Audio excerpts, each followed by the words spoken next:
अब आज का सदाबहार नगमे प्रोग्राम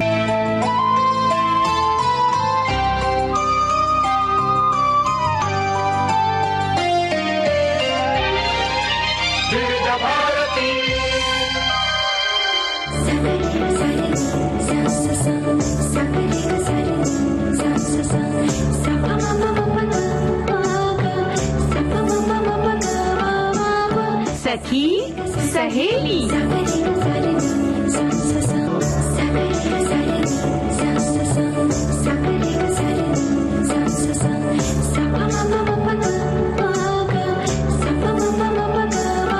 सखी सहेली।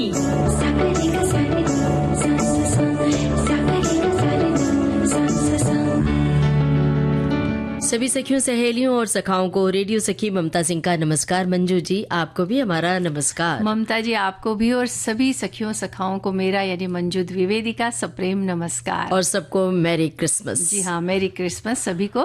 और देखिए ये जो त्योहार है बड़े खुशियों का त्योहार है और कलरफुल एक त्योहार है। हम देखते हैं ना जब बाहर जाते हैं तो बाजार जो सजे हैं लाल रंग की चीजों से सजे हैं। सबसे ज्यादा इंतजार रहता है तोहफों का और बच्चों को तोहफे का इंतजार रहता है। तो हम अपने श्रोताओं से पूछते हैं कि क्रिसमस के पर्व पर वो क्या अपने बच्चों को तोहफा देते हैं और क्या आपको तोहफा मिला कभी, ये भी हमें बताएं विविध भारती के फेसबुक पेज पर जाकर।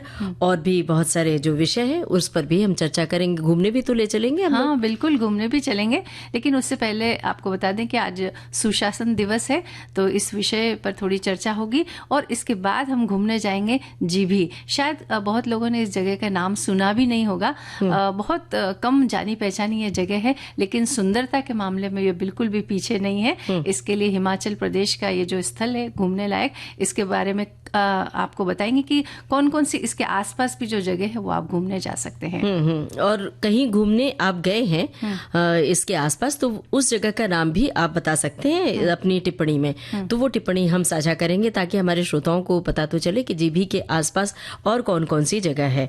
और बहुत सारी बातें हम जो कहना चाहते हैं कई बार मन में ही रख लेते हैं, तो वो मुझे कुछ कहना है तो कह दीजिए आज अपने दिल की बात सारे श्रोताओं से यही कहना है। और जो एक जमाना था दादी नानी का जमाना था, तो दादी नानी अपने दिल की बहुत सारी बातें कहती थी, बहुत सारी बातें रह जाती थी उनके भीतर।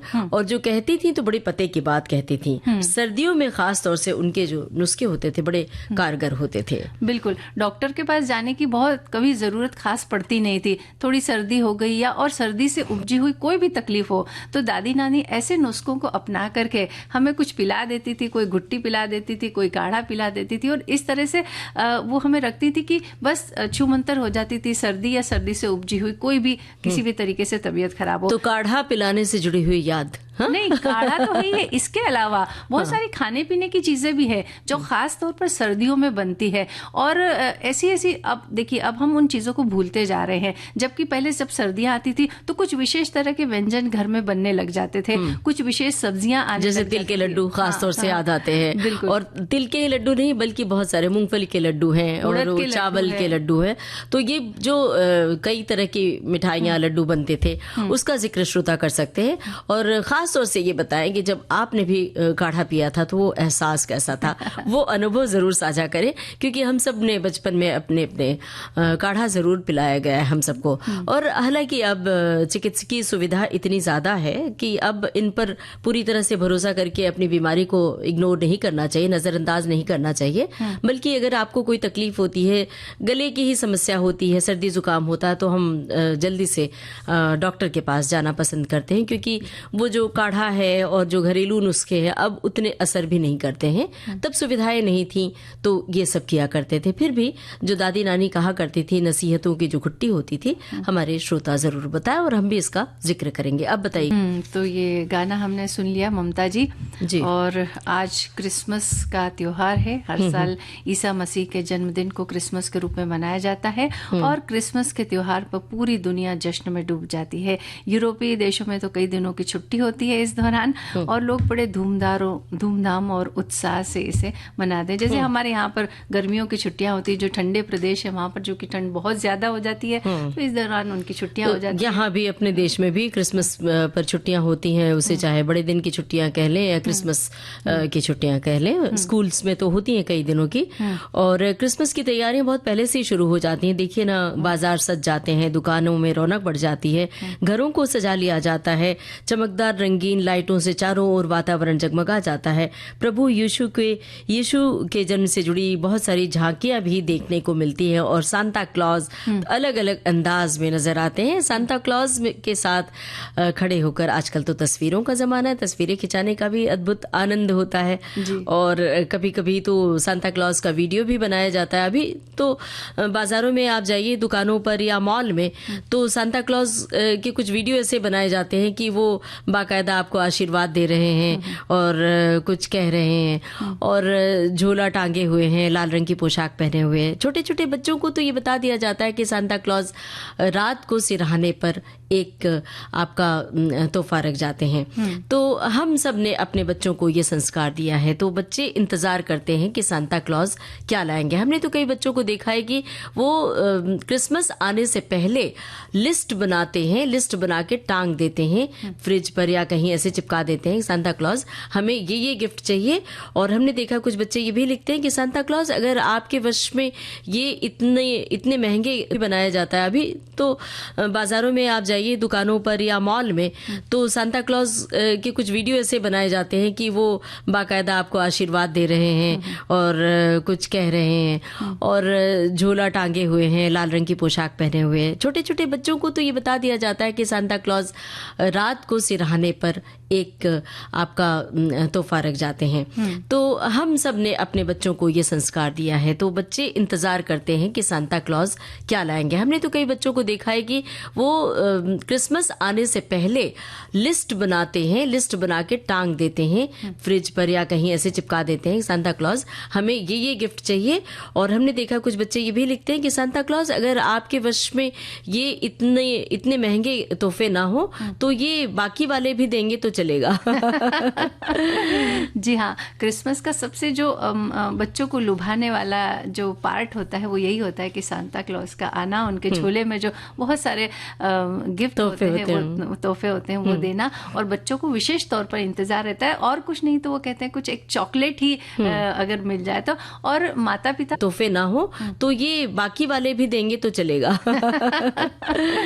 जी हाँ, क्रिसमस का सबसे जो बच्चों को लुभाने वाला जो पार्ट होता है वो यही होता है कि सांता क्लॉज का आना, उनके झोले में जो बहुत सारे गिफ्ट होते हैं, वो तोहफे होते हैं, वो देना, और बच्चों को विशेष तौर पर इंतजार रहता है। और कुछ नहीं तो वो कहते हैं कुछ एक चॉकलेट ही अगर मिल जाए तो, और माता पिता भी अपने बच्चों को खुश करने के लिए या उनकी ये जो बात है उनके मन में, इस बात को सच के रूप में बदलने के लिए जब बच्चे सो जाते हैं तो उनके सिरहाने पर चॉकलेट या उनकी पसंद की कोई चीज रख देते हैं और कहते हैं कि भाई सांता क्लॉज आए थे और आपको ये तोहफा दे करके गए हैं, और बच्चे उस बात को सच मानते भी हैं। तो हमारा कहना यह है कि देखिए, कोई भी व्यक्ति जो किसी तोहफे को पाकर या अपनी पसंदीदा चीज को पाकर के किस तरह से खुश हो जाता है, तो क्या हम भी ऐसा कर सकते हैं कि बड़ी बड़ी थैलियों में बहुत सारे सामान हम अपने लिए खरीद करके लाते हैं, लेकिन कभी दूसरों के लिए भी कुछ खरीद कर ले आइए, उनकी खुशी, उनको खुशी देने वाली कोई चीज हम उन्हें दे सकते हैं। अगर आपने तोहफे के रूप में उनकी जरूरत की कोई चीज उन्हें दी, तो देखिए उनके चेहरे पर कितनी खुशी आएगी और उनके लिए त्योहार खास बन जाएगा। बिल्कुल, बड़ों को भी तोहफा दिया जा सकता है, जैसे आप भी हमें तोहफा दे सकती हैं। बिल्कुल, हम भी आपको दे सकते हैं 4 बजे, लेकिन अभी हमारे एक श्रोता ने ये बात लिखी है, लिखते हैं कि आप जो सखी सहेली कार्यक्रम में 2 सखियां बैठ करके बहुत सारी बातों का तोहफा और बहुत सारी जानकारियों का जो तोहफा देती हैं, वही हमारे लिए क्रिसमस के जैसा है। और हमारे श्रोताओं की जो तोहफे के रूप में बहुत सारी टिप्पणियां आती हैं, रंग बिरंगी टिप्पणियां, रंग बिरंगी बातें आती हैं, वो हमारे लिए तोहफे से कम नहीं होती हैं। तो बच्चों को इंतजार रहता है क्रिसमस का, क्योंकि सांता क्लॉज उन्हें गिफ्ट देते हैं। लेकिन सांता क्लॉज के बहाने बच्चों को हम बहुत सारी बातें भी सिखा जाते हैं और उनके जहन में बस जाती है कि अगर आपने अच्छा बर्ताव किया या अच्छी कुछ नैतिक बातें भी उनके बहाने सिखा जाते हैं। और उसके सांता क्लॉज के बहाने, क्रिसमस के बहाने बच्चों को लिखना भी सिखा सकते हैं। कुछ बच्चे सांता क्लॉज के नाम चिट्ठी लिखा करते हैं और और जवाब आता है कहीं जहाँ पर एक संस्था है यूएस में, वहाँ से जवाब आता है। तो ये आप अपने बच्चे को कह सकते हैं कि आप चिट्ठी लिखो तो जवाब आएगा, सांता क्लॉज भेजते हैं ना तोहफा आपके लिए। तो इससे लिखने का संस्कार भी होता है, चिट्ठी लिखने की परंपरा भी जो खत्म हो रही है उसको आप जारी रख सकते हैं। हालांकि ये बातें बहुत छोटे बच्चों को समझाई जाती है, बच्चे जैसे ही समझदार होते हैं वैसे ही उन्हें पता चल जाता है कि ये तो माता पिता ही सिरहाने पर गिफ्ट रखते हैं और गिफ्ट के बहाने बहुत सारी बातें सिखाते हैं। हाँ। लेकिन फिर भी सीखते तो हैं। और हर व्यक्ति के भीतर एक सांता क्लॉज छुपा होता है, बस हम गाहे बगाहे भूल जाते हैं कि गलतियां कर बैठते हैं, बहुत सारे ऐसे आचरण कर बैठते हैं जो लोगों के लिए दुखदायी, दिल दुखाते हैं। तो उस सांता क्लॉज को अपने भीतर टटोले तो सबसे बड़ा क्रिसमस तो यही है, सबसे बड़ा त्योहार मनाने का जज्बा यही होता है। बिल्कुल। तो क्रिसमस का ये पर्व हम लोगों को यही संदेश देता है कि हम चाहे कितना भी कष्ट में रहें पर हमें इंसानियत को नहीं भूलना चाहिए, स्वयं के साथ साथ दूसरों को भी खुशी बांटनी चाहिए और दूसरों को भी बुरे कार्यों को छोड़ने के लिए हमें प्रेरित करना चाहिए। साथ मिलकर जो है आप किसी भी परिस्थिति को एंजॉय कर सकते हैं, बेहतर और सुंदर बनाने का जीवन को प्रयास कर सकते हैं। यही इसका संदेश है जो छिपा है वो हम सबको पहचानना और है। प्रार्थना करना सबसे बड़ी ताकत है, प्रार्थना में बहुत शक्ति होती है। लोग चर्च में जाते हैं, आज प्रार्थनाएं करते हैं और यहीं पर मुंबई में बांद्रा जो इलाका है वहाँ पर माउंट पेरी चर्च है, वो बहुत मशहूर है। तो यहाँ लोग बाहर से आते हैं और देखने के लिए और प्रार्थना करने के लिए। और हम सब भी, आप भी गई होंगी, हम भी गए हैं। तो देखिए प्रार्थना में कितनी। ये गाना हमारी सखियां और सखा सुन रहे थे फिल्म जख्मी से, लता मंगेशकर और सुषमा श्रेष्ठ की आवाजें थी। अब देखिए ना क्रिसमस पर्व कैसे मनाते हैं और क्या होता है। हमारे बहुत सारे श्रोताओं ने लिख भेजी है टिप्पणी। एक सखी हैं जिन्होंने लिखा है कि क्रिसमस की छुट्टी शुरू होते ही चारों तरफ उत्सव का माहौल देखने को मिलता है, सड़कें सज जाती हैं। इस पर्व पर पारंपरिक भोजन के साथ पुडिंग और केक हर घर में बनता है। क्रिसमस की तैयारी में केक और पुडिंग का मिश्रण महीनों पहले कुछ विशेष प्रकार के पदार्थ को मिलाकर तैयार किया जाता है। विदेशों में तो इसे महीने मौसम की पहली बर्फबारी होती है और छोटे छोटे बच्चे सर से पैर तक गर्म कपड़े पहने स्नोमैन बनाने में जुट जाते हैं। घर के भीतर सजे धजे क्रिसमस ट्री की झलकियां झिलमिलाने लगती हैं। ईसाई ही नहीं सभी हिंदुस्तानी बड़ा दिन मनाते हैं और क्रिसमस केक को अपना समझते हैं।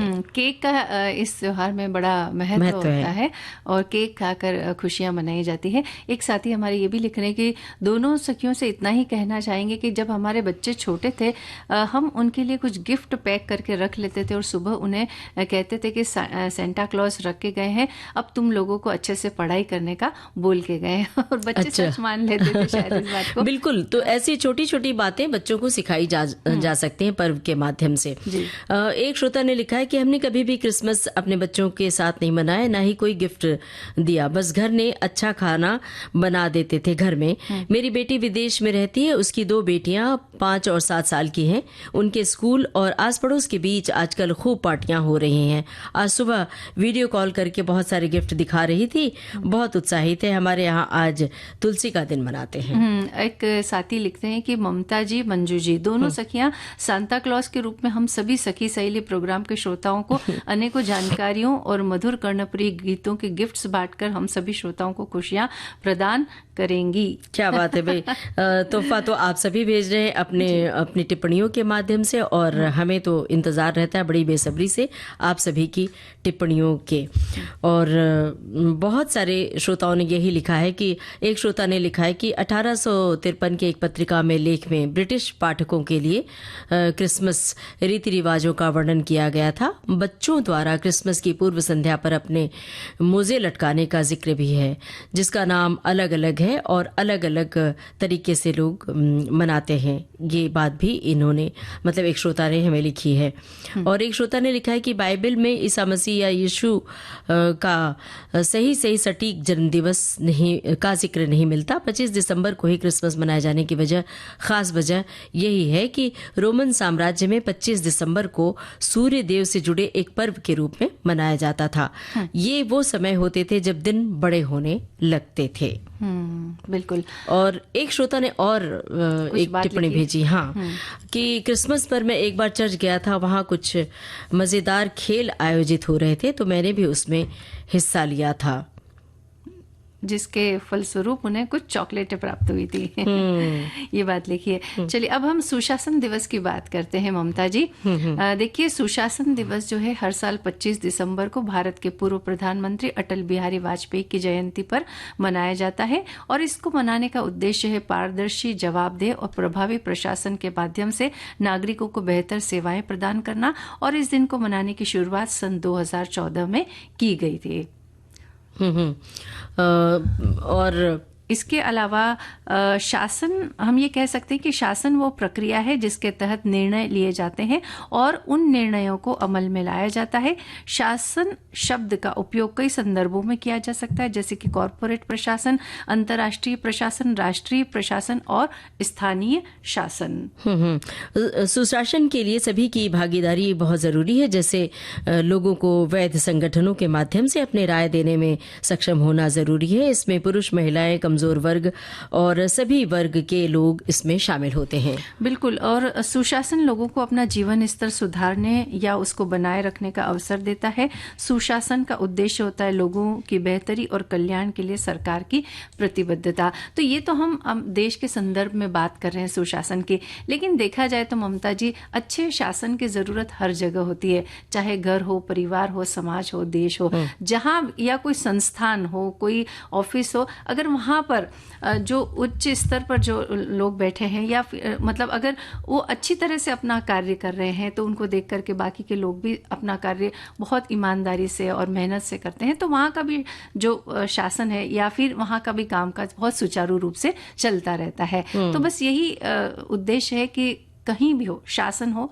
वो अगर अच्छी तरह से चलता रहे तो बाकी भी सब बातें अच्छी चलती रहेगी। बिल्कुल। हमारे साथियों ने भी इस बारे में कुछ बातें लिखी है कि लिखते हैं कि ये दिन सुशासन दिवस का उद्देश्य देश में पारदर्शी और जवाबदेह प्रशासन प्रदान करने के लिए सरकार की प्रतिबद्धता के बारे में लोगों को जागरूक करना है, और ये लोगों के कल्याण और बेहतरी को बढ़ाने के लिए भी मनाया जाता है। ये बात लिखी है। और एक श्रोता ने ये भी लिखा है कि माननीय प्रधानमंत्री श्री अटल बिहारी वाजपेयी की जयंती के लिए मनाया जाता है, और इस लगभग इसी तरह की बातें हैं हमारे श्रोताओं ने लिखी कि भाई शासन और शास्य के दृष्टिकोण से जनता शास्य और शासन सरकारों द्वारा ही किए जाते हैं, और शासन सभी के लिए हितकर भी होता है। अब एक गाना सुनते हैं सखी। कुछ लोग ऐसे होते हैं जिनके बारे में ये कहा जा सकता है, गाना न आया, बजाना न आया। पर कुछ लोग ऐसे होते हैं जो अपने सुरों को साधने की कोशिश करते रहते हैं। लेकिन एक गायिका ऐसी है जो सीधे गाने को गाती हैं उल्टा करके। गोलमाल है भाई, सब गोलमाल है। अब आप सोच रहे होंगे ये क्या बात हुई, तो पहले सीधा गाना। जाइए आप कहाँ जाएंगे, ये नजर लौट के फिर आएगी। और अब उल्टा गाना। ये जाबा आहा कगे जा, ये रजन टलो के रफीगी। किसी भी गाने को उल्टा गाकर देश और दुनिया में नाम कमा चुकी गायिका मधु लखोटिया। उन्होंने मेरी एंट्री। अब आज का सदाबहार नगमे प्रोग्राम खत्म होता है। आप सुन रहे हैं विविध भारती राष्ट्रीय।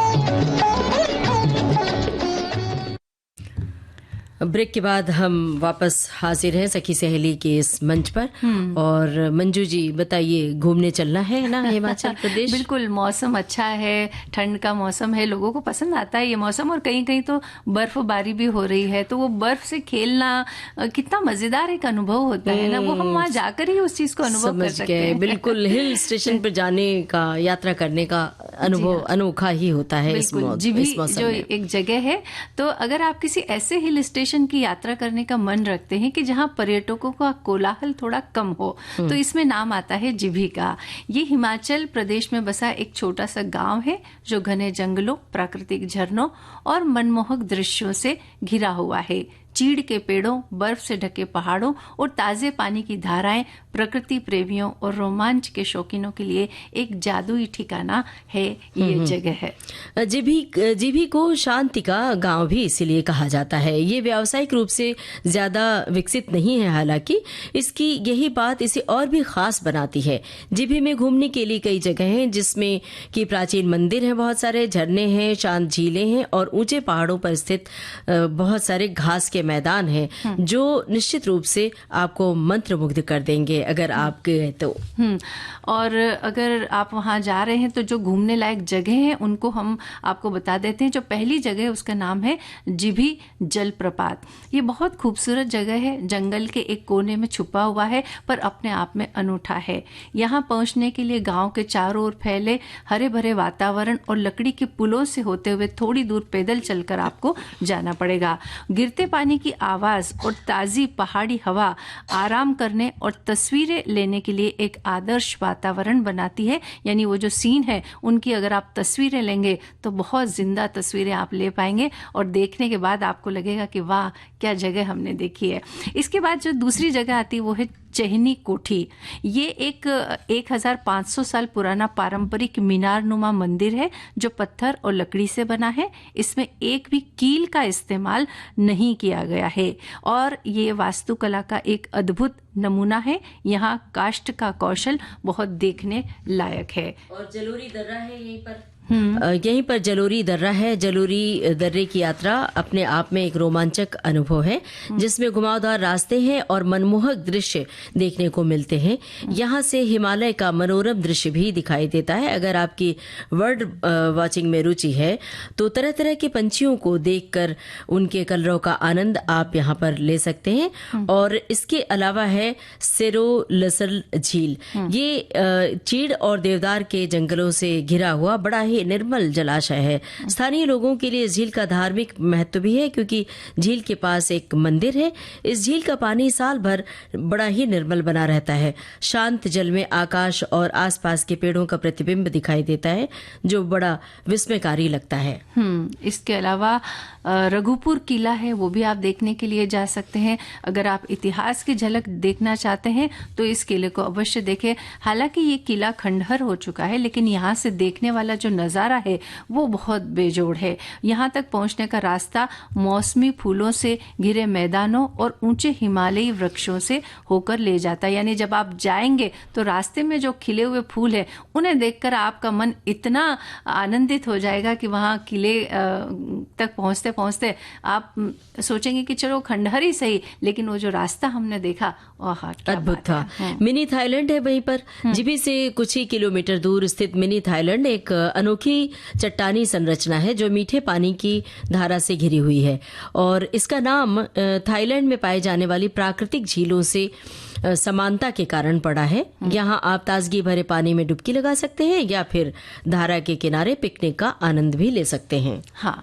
इसके अलावा श्रृंग ऋषि मंदिर वहां पर है। जीभी के पास स्थित श्रृंग ऋषि मंदिर कुल्लू घाटी के एक देवता को समर्पित है और इस मंदिर की सुंदर वास्तुकला और शांत वातावरण इसे आध्यात्मिक शांति चाहने वालों के लिए एक आदर्श स्थान बनाता है। इसलिए आप यहाँ आकर के अगर मेडिटेशन करना चाहें तो ये बहुत अच्छी जगह है, क्योंकि शांति की वजह से आपको मेडिटेशन करना भी यहाँ बहुत अच्छा लगेगा। और ग्रेट हिमालयन नेशनल पार्क है। जीभी से कुछ ही दूरी पर ये जगह स्थित है, जो यूनेस्को विश्व धरोहर स्थल है। ये हिमालयी जैव विविधता का अद्भुत अनुभव प्रदान करता है और ये 375 से ज्यादा जीव जंतुओं और असंख्य वनस्पतियों से युक्त है।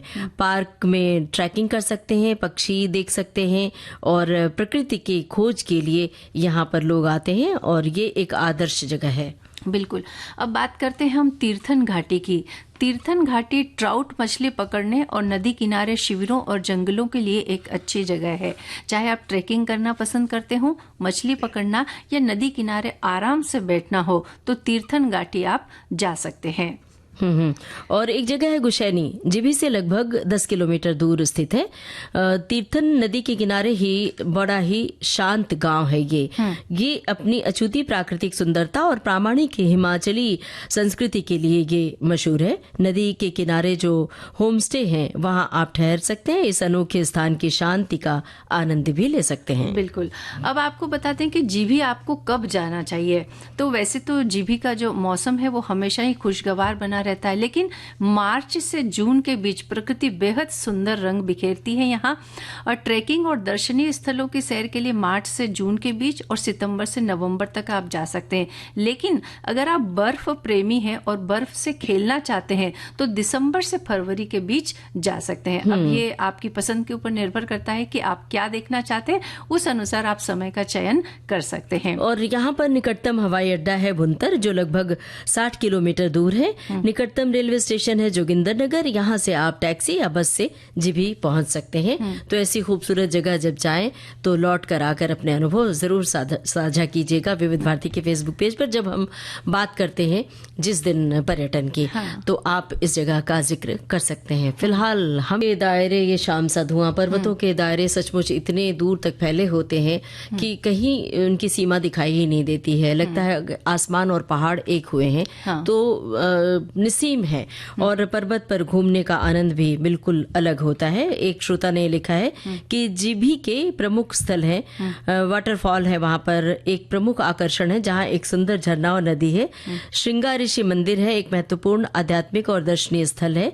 चेहनी कोठी, जिसके बारे में हमने बताया, जो अपनी अनूठी वास्तुकला के लिए जाना जाता है। और वहीं पर मंजू जी हिमाचल में ही बड़ी ही खूबसूरत जगह और भी हैं, जैसे कुल्लू मनाली तो लोग जाते ही हैं, वहीं धर्मशाला बहुत ऊंचाई पर है। और चंबा एक घोंसले नुमा जैसे कस्बा सा है, चंबा बहुत खूबसूरत है, जहां पर खजियार झील है।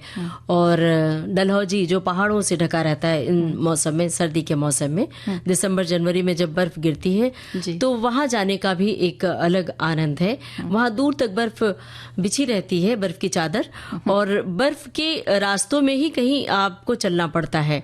और एक सीमा तक तो गाड़ी जाती है और एक सीमा के बाद आपको पैदल चलना पड़ता है। और वहां पर बर्फ के गोले बनाकर आप बहुत अच्छा खेलते हुए आनंद ले सकते हैं। किसी श्रोता ने लिखा भी था कि बर्फ के गोले बनाकर खेलने का आनंद मिलता है। देखिए, एक बात मैं आपको बताना चाहती हूँ ममता जी, हिमाचल प्रदेश की जब आपने ये बात की है तो मुझे वो बात अक्सर याद आती है कि जब हम गए थे, दिसंबर का ही महीना था, हिमाचल प्रदेश में डलहौजी वगैरह वहाँ घूमने लायक जगह गए थे। आइसक्रीम की जो दुकान थी, तो आइसक्रीम को फ्रिज में रखने की जरूरत नहीं थी, वो बाहर ही पड़ी हुई थी।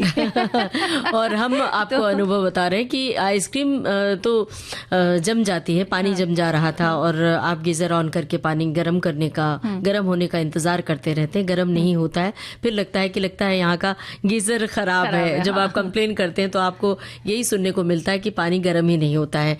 हम एक चाय की छोटी सी घूमते हुए चाय की दुकान थी जहां पर चाय बन रही थी, लोग खड़े थे, तो हम लोगों ने भी सोचा कि चलो चाय पीते हैं। अब वो चाय बनी जा रही, पानी गर्म ही नहीं हो रहा क्योंकि हीटर पर बन रही थी चाय, और पानी इतना ठंडा था कि उसको गर्म होने में टाइम लग रहा था।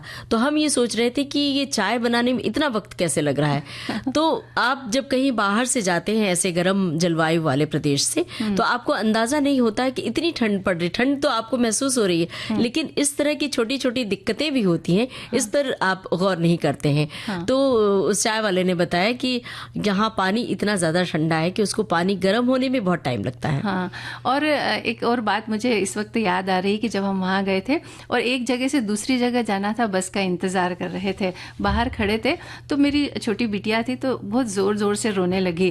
तो हमने बोला क्या हुआ, और ठंड लग रही है? तो वो बोलती है कि नहीं, मेरी नाक नहीं है, मेरी उंगली नहीं है, मेरी नाक नहीं है, मेरी उंगली नहीं है। तो फिर जब हमने हाथ लगाया, हमने कहा नहीं, ये तो है अपनी जगह पर। तो फिर हमें समझ में आया कि ठंड की वजह से उसकी उंगलियां भी ठंडी हो गई है, नाक भी ठंडी हो गई है, इसलिए उसे महसूस नहीं हो रहा है कि ये चीजें हैं।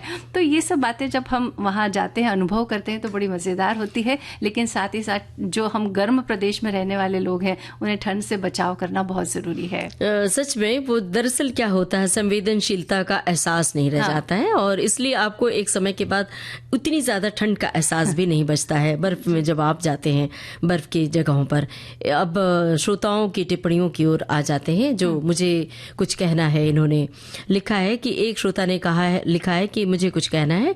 सर्दियाँ और दादी नानी के खजाने, दादी नानी के खजाने में जो तिल के लड्डू और सरसों की साग की जो रेसिपी होती थी ना, वो रेसिपी जो बोलो आज भी बात कर गए हैं। हम कितने भी अलग अलग रेसिपीज ट्राई कर लें, लेकिन जो सवाल उनके बताए रेसिपीज, जो स्वाद उनकी बताए रेसिपीज में आता था ना, वो कहीं मिलेगा और ना ही वैसा सरसों का साग। लोग पीस के भले ही सरसों का साग बहुत आसानी से बना लें, लेकिन जिस तरीके से वो लोग साग बनाते थे ना, घंटा व घंटा चूल्हे पर चढ़ाकर पूरा दिन लग जाता था, लेकिन उसका स्वाद भी वैसा होता था। आज नहीं है वो। बिल्कुल ममता जी, देखिए बदलते मौसम में शरीर की देखभाल जो होती है वो सबसे ज़रूरी होती है। और जो हमारी दादी नानी की जो बातें हैं और उनके जो अनुभव हैं वो पूरी तरह से विज्ञान पर आधारित होते थे। आज हमें ये पता लगता है कि हाँ, सर्दियों में तो यही चीज़ें खानी चाहिए शरीर को गर्म रखने के लिए। तो हम ये कह सकते हैं कि उनका जो अनुभव था वो पूरी तरह से वैज्ञानिक आधारित था। तो हम उन्हें झुटला नहीं सकते, बल्कि उनका उपयोग करके हम उसका फायदा ले सकते हैं। एक हमारे साथी लिख रहे हैं कि दादी नानी के नुस्खे वाकई बेजोड़ और असरदार होते हैं। इसमें अदरक वाली चाय न केवल स्वाद देती है बल्कि सर्दी खांसी से भी बचाती है। हल्दी वाला दूध प्राकृतिक एंटीबायोटिक का काम करता है, तो वहीं गुड़ और तिल की मिठाइयां शरीर को आवश्यक गर्माहट और भरपूर पोषण प्रदान करती है। इसके अलावा सरसों के तेल की मालिश जोड़ों के दर्द में राहत देती है और कड़ाके की ठंड से शरीर की रक्षा करती है। देखिए अब इन्होंने हल्दी वाले दूध की बात की, और यही हल्दी वाला दूध अब मार्केट में गोल्डन मिल्क के नाम से बिक रहा है और ये कहा जाता है कि ये शरीर के लिए बहुत फायदेमंद है, जबकि हमारे यहाँ तो बरसों से इसका उपयोग होता आया है। बहुत सारे श्रोताओं ने इस तरह की बातें लिखी। एक श्रोता ने और लिखा है कि घरेलू नुस्खे का खजाना कभी खाली नहीं होता, खासकर सर्दियों में उनके द्वारा सुझाए गए घरेलू उपचार काफी असरदार साबित होते हैं। बचपन में मैंने भी ये महसूस किया था कि जब सर्दी आती तो नाक बहने लगती थी, तो ये हल्दी वाला दूध पिलाया जाता था और बहुत सारे जो नुस्खे थे, अजवाइन, जीरा, काली मिर्च और इस तरह के उपचार में काम आने वाले मसाले थे, उनसे गर्माहट दी जाती थी और वो बहुत फायदेमंद भी होती थी। और दरअसल दादी माँ के नुस्खे तो हैं ही, सर्दियों के मौसम में खाने पीने का भी बड़ा अलग तरह का आनंद होता है। अब वो जो हरी मटर आपको खूब तादाद में दिखाई देती है बाजार में, वो हरी मटर गर्मी के मौसम में कैसी सूखी सूखी नजर आती है और हरी मटर की कितनी तरह की रेसिपी बनती है। उसका चाहे तो हरी मटर की जो घुघरी कहा जाता है वो बनाया जाता है, हरी मटर के पराठे, पूड़ियाँ और हरी मटर की सब्जी और हरी मटर का निमोना। इसके अलावा जो मटर के साथ साथ चना आता है, हरा चना, उसका होला भुना जाता है। तो ये सर्दियों में खाने पीने का आनंद कुछ अलग ही होता है ना। बिल्कुल, और इसके फायदे भी होते ही हैं। एक और हमारे साथी लिख रहे हैं कि सर्दियों में दादी नानी जी के घर का खाना और उनकी सलाह हमेशा से ही खास होती है। सर्दियों में खासकर उनकी पीढ़ियों से चले आ रहे नुस्खे और रेसिपीज न केवल स्वादिष्ट होते हैं बल्कि सेहत के लिए भी बहुत फायदेमंद होते हैं। बाजरे की रोटी, गाजर का हलवा ठंड में शरीर को गर्म रखता है। टमाटर, गाजर, मेथी का सूप इम्यूनिटी बढ़ाता है। गुड़ और तिल के लड्डू, गुड़ की चाय सर्दी में बहुत फायदेमंद होती है। दादी जी, नानी जी की सरसों के तेल की मालिश की सलाह हमेशा सर्दी के दिनों में बहुत फायदेमंद होती है।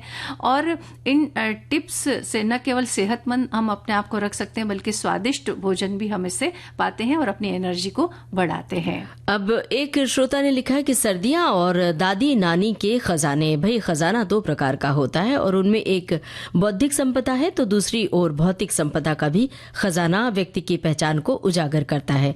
लेकिन दादी नानी का खजाना तो बौद्धिक खजाना ही है और वे धन्य हैं जिनके पास ये खजाना है और उस खजाने को लेने वाले लोग भी उनके पास है, नहीं तो आजकल के माहौल में तो इंटरनेट मीडिया ही एक खजाना प्राय बन चुका है, और ऐसे में दादी और नानी, बाप रे बाप, रहते हुए भी लोग इनका उपयोग नहीं करते हैं। दरअसल आजकल वो जमाना है कि अगर आपकी दादी नाराज हो गई हैं, रूठ गई हैं, आपकी माँ रूठ गई है, नाराज हो गई हैं, तो कैसे मनाएं? गूगल पर सर्च करें कि कैसे अपनी रूठी हुई माँ को मनाते हैं। ये जमाना आ गया है। जबकि दादी नानी होती थी घर में तो चुटकी बजाते हुए कुछ काम को आसान कर देती थी, बता देती थी नुस्खे। और अब हर चीज को नाप तौल के जब खाना बनाने जाते हैं तो नाप तौल होती है कि आधा चम्मच ये डालना है तो 1 चम्मच ये डालना है। दादी नानी चम्मच का उपयोग कहाँ करती थी? वो तो हाथ से कोई चीज डालती थी और उनकी आंखें ही पैमाना होती थी, आंखों का अंदाजा ही उनका सही होता था। बिल्कुल।